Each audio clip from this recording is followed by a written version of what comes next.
नमस्कार, मैं सुनीता कथा मंथन में आप सबका स्वागत करती हूँ। कथा मंथन में आज सुनिए कमला उपन्यास का तृतीय भाग। कमला का स्वामी सतीश चंद्र कलकत्ते के एक सौदागरी ऑफिस का क्लर्क है। उसकी माली हालत कुछ अच्छी नहीं है, आमदनी भी कम ही है। इसी कारण बेचारा विवाह करने के लिए राजी न था। किंतु सतीश की माता दुर्गा ने जिद पकड़ी कि विवाह एक ऐसा जरूरी काम है, जो लोग भूखों मरते हैं वे भी अपना वंश चलाने की गरज में विवाह तो जरूर करते हैं। और फिर सतीश तो भगवान की कृपा से महीने में 40-50 रुपए पैदा ही कर लेता है, तो वह क्यों ना विवाह करेगा। विवाह ना करूंगा यह तो कोई बात नहीं, सभी के लड़के जब विवाह करते हैं तो सतीश ही क्यों ना करेगा। उसके पितृकुल में तो कोई कुंवारा नहीं रहा, जिसके बाप दादे बिना किसी आपत्ति के सदा से विवाह करते आ रहे हैं।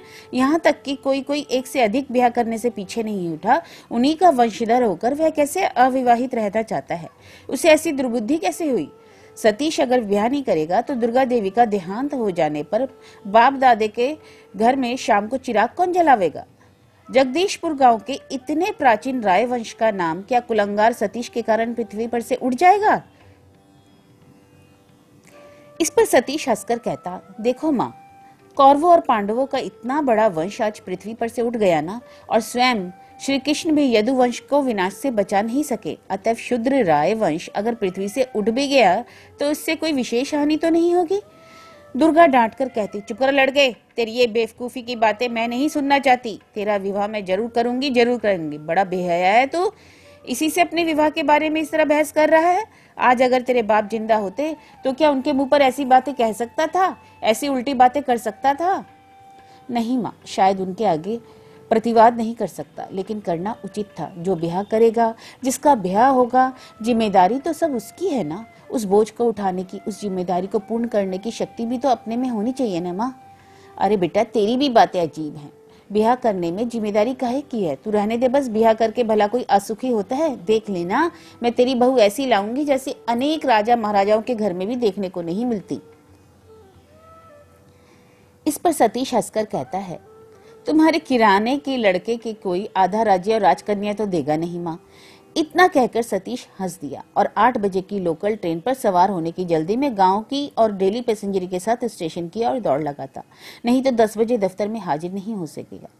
इसी तरह लड़के के साथ बहुत दिनों तक बारंबार बहस करते रहने के बाद दुर्गा ने पास ही के एक गांव में हरनाथ मैत्र की परम सुंदरी कन्या कमला के साथ सतीश के ब्याह की बातचीत पक्की कर ली। उस दिन सतीश को ब्याह करने के लिए राजी ही होना पड़ा। सतीश एक दिन योगेंद्र मित्र जमींदार की कचहरी में लगान के रुपए जमा करने गया था, क्योंकि वह थोड़ी बहुत खेती भी कराता था। वहां से लौटते समय वह जमींदार बाबू के पक्के तालाब के घाट पर स्नान करते हुए कमला को देख आया था। युवावस्था में पदार्पण कर रही सुंदरी किशोरी की विकासोन्मुख लावण्य श्री ने उस दिन विवाह विमुख युवक सतीश के हृदय पर जाने कौन सी जादू की लकड़ी फेर दी। इस बात को वही जानता था। विधवा माता के हठपूर्ण अनुरोध को टाल न सकने के बहाने से सतीश एक बार कहने से ही कमला से ब्याह करने को राजी हो गया। गांव भर के आदमी यह सुनकर सतीश की इस अद्भुत मातृभक्ति की प्रशंसा करने लगे। सतीश को कमला के मिलने में इतना आनंद हुआ कि वह अपने दुर्भाग्य दलित दरिद्र जीवन को धन्य समझने लगा। उस पर लोगों की प्रशंसा घाते में हाथ लग गई। विवाह के बाद कई वर्ष तो उसके बड़े सुख से बीते। उसके जीवन को जैसे किसी देवता ने स्वर्गीय सुख से परिपूर्ण कर दिया। कमला के कमल तुल्य चरण पड़ने से जगदीशपुर का चिर परिचित घर सतीश की दृष्टि में इंद्र का नंदनवन बन गया। सतीश की मां दुर्गा देवी भी सुलक्षण बहू पाकर परम प्रसन्न हुई, जैसे स्वर्ग ही उनके हाथ लग गया। उन्होंने जब देखा कि कमला उनके सर्वस्व और आंखों की पुतली पुत्र को सर्वथा सुखी बना सकी है, तब तो उसके ऊपर उसका स्नेह और अनुराग और भी बढ़ गया। सास को बहू का आदर और सत्कार किस तरह करना चाहिए, इसके दृष्टांत में जगदीशपुर निवासिनी सासों की 27 बहुएं सतीश की मां दुर्गा देवी के नाम का उल्लेख करने लगती थी।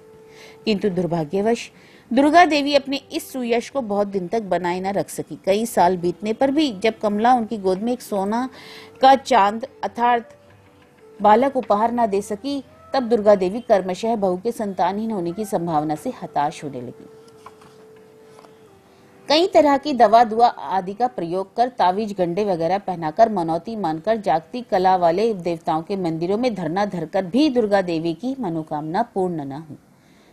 तब रायवंश के भविष्य उत्तराधिकारी के लिए अधीर होकर वह अपने पुत्र का दूसरा ब्याह करने के लिए विचार कर ही रही थी कि ठीक इसी समय सतीश को पश्चिम में अच्छी तनख्वाह की नौकरी मिल गई और वह दूर विदेश चला गया।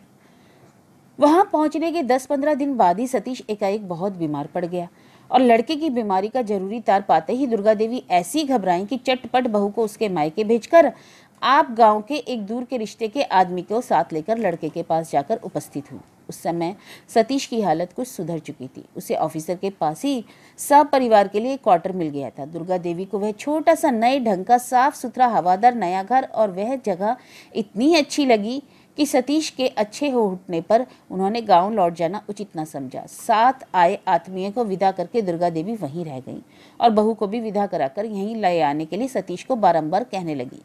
सतीश ने वायदा किया कि बड़े दिन की छुट्टियों में जाकर वह स्त्री को अवश्य ही विदा करा लाएगा। यह सुनकर दुर्गा देवी निश्चिंत हुई। इस विदेश में अकेले रहना सतीश को भी अच्छा नहीं मालूम पड़ता था। कमला को उतनी दूर छोड़कर यहाँ आकर रहने में उसे हर घड़ी कष्ट होता था। सुदूर प्रवास में अपने अत्यंत निकट आत्मीय और प्रेम पात्र को ना पाकर सतीश को बेचैनी होती थी।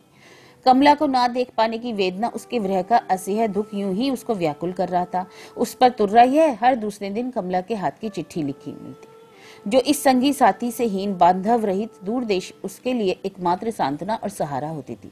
किंतु आज 2 सप्ताह से एक भी उसकी चिट्ठी नहीं आई। कमला की आखिरी चिट्ठी जो उसे मिली थी उसमें उसने लिखा था कि वह अपने घर वालों के साथ चूड़ामणि योग में गंगा स्नान करने कलकत्ते जा रही है, इसलिए इधर उधर 4-5 दिन तक सतीश उसके नाम कोई चिट्ठी ना लिखे। कलकत्ते से लौटने पर जब कमला उसको चिट्ठी लिखेगी तब वह भी उसके पास चिट्ठी भेजे। सतीश उत्सुक होकर उस चिट्ठी की राह देख रहा था। 4-5 दिन की जगह 2 सप्ताह बीत गए और तब भी कमला की कुछ खबर ना मिली। तब सतीश घबराने लगा। पहले तो कमला पर बहुत नाराज हुआ कि वह यह क्यों नहीं चिट्ठी लिखती है। क्या दूसरे तीसरे दिन की कौन कहे 15 दिन में भी एक पत्र लिखने की फुर्सत ना मिली। अगर वह गांव अभी तक लौटकर ना आई तो क्या कलकत्ते से चिट्ठी नहीं लिख सकती थी। यह तो उसे अच्छी तरह मालूम ही है कि उसकी चिट्ठी मिलने से में थोड़ी देर होने से मुझे कैसी बेचैनी होती है। फिर भी क्या उसे यह ख्याल नहीं आता कि मेरे पास एक चिट्ठी लिखने की जरूरत है कि नहीं। अच्छी बात है, देखा जाएगा। देखता हूँ वह कब तक इस चिट्ठी को ना लिखकर चुप रह सकती है। मैं भी उसको अपनी तरफ से चिट्ठी ना लिखूंगा। किंतु सतीश अपनी प्रतिज्ञा की रक्षा नहीं कर सका। फिर भी 2 हफ्ते इसी तरह देखते देखते बीत गए। तब सतीश कमला के स्वास्थ्य के बारे में चिंतित हो उठा। ऐसा तो कभी नहीं हो सकता। जो आदमी उसे प्रतिदिन पत्र लिखता रहता है वह आज 1 महीने से अकारण इस तरह चुप्पी साध कर बैठ गया। निश्चय ही कमला बीमार है। अब सतीश रहा नहीं गया। उसकी सारी नाराजगी काफूर हो गई। उसने उसी दिन कमला के नाम एक चिट्ठी लिखकर छोड़ दी। पत्र का उत्तर आने की अवधि बीत गई। अपने पत्र के उत्तर में कमला के हाथ की लिखी कोई चिट्ठी जब सतीश को नहीं मिली तब तो वह भय से व्याकुल हो गया। बात क्या है, हुआ क्या? आज 1 महीना होने को आया, उन लोगों की भली बुरी कुछ भी खबर नहीं मिली। सतीश उस दिन बैठा सोच ही रहा था कि ससुर के नाम एक चिट्ठी लिखूं कि नहीं। इसी समय उस दिन की डाक से सतीश के नाम एक पत्र आकर हाजिर हुआ। हाथ की लिखावट अपरिचित थी, लेकिन लिफाफे पर मोहर सतीश के ससुराल के गांव के डाक खाने की थी। सतीश ने घबराकर लिफाफा फाड़ा और चिट्ठी निकालकर पढ़ने लगा। प्रिय महाशय, बड़े दुख के साथ निवेदन करता हूँ, आपकी धर्मपत्नी श्रीमती कमला देवी हमारे गांव के जमींदार के बेटे श्रीमन हरेंद्र नाथ मित्र के साथ गत चूड़ामणि योग के अवसर पर कलकत्ते से गायब हो गई। आपके ससुर जी ने जहां तक मुझे मालूम है यह बुरी खबर आपसे छिपा रखी है। किंतु श्रीमती कमला देवी आपकी विवाहिता हैं और न्याय तथा धर्म से उनका आप उस पर पूरा अधिकार है, पहला आपका। इसलिए बुरी खबर होने पर भी सबसे पहले आपको यह समाचार मालूम होना चाहिए। यही सोचकर इस पत्र के द्वारा मैं यह आपको बतलाता हूँ। जो कार्यवाही ठीक लगे मुनासिब समझिए। इति शुभचिंतक। नीचे किसी का नाम नहीं था। चिट्ठी पढ़कर सतीश के सिर में चक्कर आ गया। आंखों के आगे अंधेरा छा गया, जैसे किसी ने उसके कलेजे को जबरदस्ती खूब गर्म लोहे से दाग दिया, जैसे किसी ने भाला भोग दिया। दोनों हाथों से अपना सिर पकड़कर टेबल पर दोनों कोहनियां टेककर सतीश सामने खुली पड़ी हुई उस भयानक चिट्ठी की ओर देर तक पागलों की तरह देखता रहा। दुर्गा देवी रोज सतीश से आकर समधियाने की कुछ खबर पूछ जाया करती थी। इधर लगभग 1 महीने से बहू की कोई खबर न मिलने के कारण वह भी घबराने लगी। रोज डाकिया जब उधर से चिट्ठी बांटता हुआ चला जाता था तब दुर्गा देवी आकर सतीश से पूछती थी, सती आज क्या कोई खबर मिली? सतीश चिंतित भाव में ना कह देता। आज दुर्गा ने डाक की डिलीवरी के समय डाकिये को पुकारकर चिट्ठी दे जाते देख लिया था। इसी से वह उत्सुकता के साथ समाचार जानने के लिए लड़के के पास दौड़ी आई। उन्हें अच्छी तरह यकीन था कि यह चिट्ठी उनकी बहू की है। वह जब आकर सतीश के कमरे में दाखिल हुई, उस समय भी सतीश संभल ना पाया था। एक कुर्सी पर बैठा था और उसका सारा शरीर कांप रहा था। उसका मुंह एकदम रक्तहीन मुर्दे का सा हो गया। लड़के की यह हालत देखते ही आशंका से दुर्गा देवी का कलेजा कांप गया। खबर बहुत बुरी है, समझने में देर न लगी। लेकिन खबर क्या है, यह जानने के लिए उनका हृदय व्याकुल हो उठा। क्या वह बहुत बीमार है या बहू इस लोक में नहीं है? दुर्गा देवी ने व्याकुल होकर पूछ बैठी। क्यों सती, क्या बात है? तो इतना विकल विहल क्यों हो रहा है? तेरी तबीयत कुछ खराब है? यह किसकी चिट्ठी आई है? बहू के मायके से क्या कोई बुरी खबर आई है? सतीश के मुख में से कुछ उत्तर न निकला। वह उसी तरह शून्य दृष्टि से अपनी माँ की ओर ताकता रहा। शरीर पसीने से नहा गया।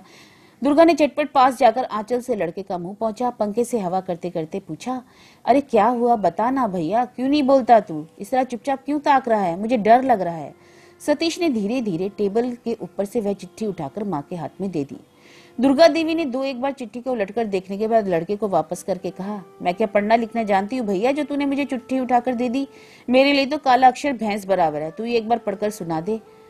तब सतीश ने एक अव्यक्त व्यथा से रूंधे हुए स्वर में धीरे धीरे थोड़े थोड़े सब हाल माँ को बतला दिया। दुर्गा देवी ने धमभर सोचने के बाद कहा, भैया मुझे तो विश्वास नहीं होता, जरूर दुश्मन की कारसाजी है। मेरी ऐसी लक्ष्मी बहू, सती सावित्री बहू कभी ऐसा कुकर्म नहीं कर सकती। तू समधी जी को अभी एक चिट्ठी लिखकर डाल दे, अच्छी तरह पता लगा। यह बेनामी चिट्ठी पढ़कर इस तरह अपनी तबीयत ना खराब कर। माता की बात सतीश को जंच गई। उसने फौरन उठकर अपने ससुर के नाम एक तार भेज दिया। इधर क्षितिज हरेंद्र का पता लगाने निकला तो बहुत देर तक नहीं लौटा। कमला बहुत ही व्यग्र होकर उसके लौटने की राह देखने लगी।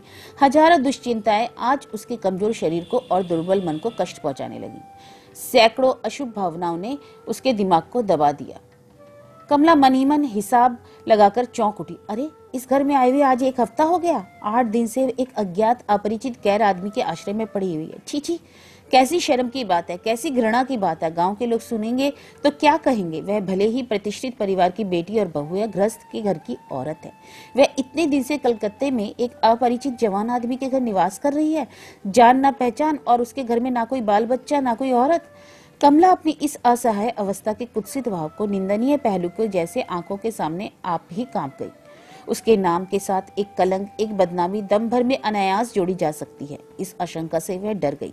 दुविधा, दुर्भावना और संकेत से जैसे स्याही के कांटों के समान उसके हृदय में चुभने लगे। लज्जा और धिक्कार प्रहार से उसका मन जर्जर उठा। ना, अब वह और एक दिन भी ना रुकेगी। हरेंद्र दादा का पता लग जाए तो आज ही रात उनके साथ गांव लौट जाएगी। लेकिन अगर हरेंद्र का पता ना चला तो? जैसे तैरना ना जानने वाला आदमी एकदम अथाह पानी में गोता खाकर नीचे डूबने लगता है, वही दशा आज कमला की हुई। जिस समय उसकी यह दशा हो रही थी, उसे इस विपत्ति के महासागर से निकालने के लिए कोई उपाय न सूझ रहा था।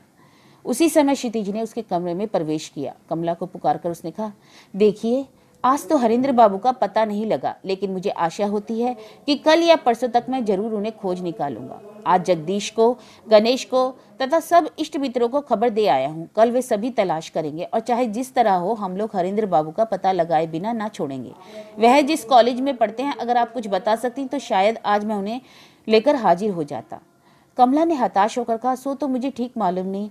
हाँ, हरेंद्र दादा के मुंह से इतना जरूर सुना था, कलकत्ते के किसी सरकारी कॉलेज में वह पढ़ते हैं। वह शायद इस शहर में सबसे बड़ा और श्रेष्ठ कॉलेज है। क्षितिज ने कहा, ओह, अब समझ गया। यह बात अगर आपने मुझसे पहले कह दी होती तो आज मुझे कलकत्ते के आधे मैसों में जाकर हैरान ना होना पड़ता।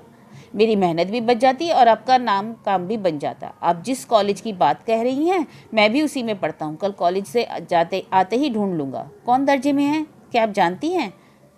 नहीं, यह तो मैं ठीक नहीं जानती। केवल इतना मालूम है कि कॉलेज के पहले दर्जे की पढ़ाई वह समाप्त कर चुके हैं। अच्छा, तो शायद बीए में पढ़ते हैं। हाँ, आपने ठीक कहा, हरेंद्र दादा अब बीए में ही पढ़ते हैं। क्षितिज, बस तो आप निश्चिंत रहिए, मैं निश्चय ही कल आपके हरेंद्र दादा को साथ ले आऊंगा। कमला ने सिर नीचा करके आंचल का एक खूंट उंगली में लपेटते लपेटते कहा, मेरे लिए आप बड़ा कष्ट उठा रहे हैं। आपका ऋण मैं इस जीवन में कभी ना चुका सकूंगी। कमला के इन शब्दों ने जैसे क्षितिज के हृदय को परम सार्थकता की तृप्ति से भर दिया। उसका तरुण जीवन जैसे आज धन्य और परिपूर्ण हो उठा। उसने खूब प्रीति प्रफुल्लित कंठ से कहा, ना, यह भी कोई बात है, इसमें कष्ट कैसा? ऐसी हालत में सभी आपकी सहायता करते, बल्कि इसमें मैं अपना परम सौभाग्य समझूंगा।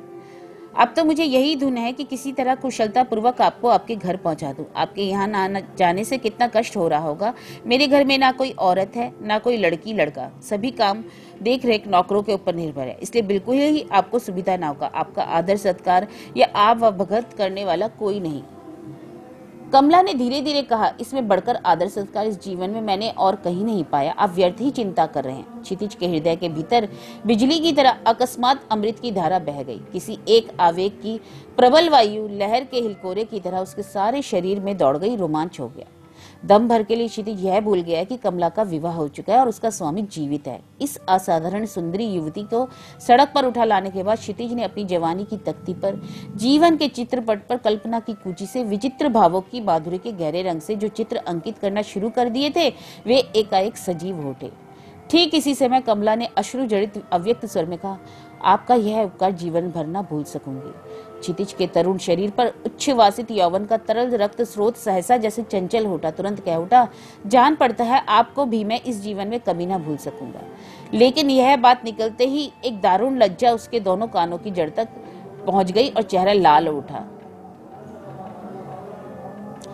कमला की कृतज्ञता प्रकट करने के उत्तर में उसका यह कह उठना सचमुच बिल्कुल बेमेल तथा असंगत जान पड़ता था। यह बात उसके निकट खूब स्पष्ट हो उठी। इसी से वह आगे कुछ नहीं बोला। दोषी की तरह गर्दन नीचे खड़ा रहा। दीवार में जो बड़ी घड़ी लगी थी उसमें टन टन करके रात के 10 बज गए। कमला ने कहा, बातचीत से ज्यादा रात हो गई है, आपने अभी तक भोजन नहीं होगा किया। जाइए, आप कपड़े उतारकर मुंह हाथ धोकर भोजन कर लीजिए। क्षितिज की जान बच गई। चटपट कमरे से निकलकर नीचे उतर गया। कमला ने ऊपर से सुन पाया। नीचे जाकर क्षितिज अपने नौकर नौकरानी से, रसोई बनाने वाले ब्राह्मण वगैरह सबको बुलाकर कड़ा हुक्म जारी कर रहा था, खबरदार माई जी को खाने पीने सोने वगैरह में तनिक भी तकलीफ ना होने पाए। सावधान रहना। वह जब जो हुक्म करे फौरन तामील करना। उनकी तबीयत अच्छी नहीं है, उनका हमेशा ख्याल रखना, इत्यादि।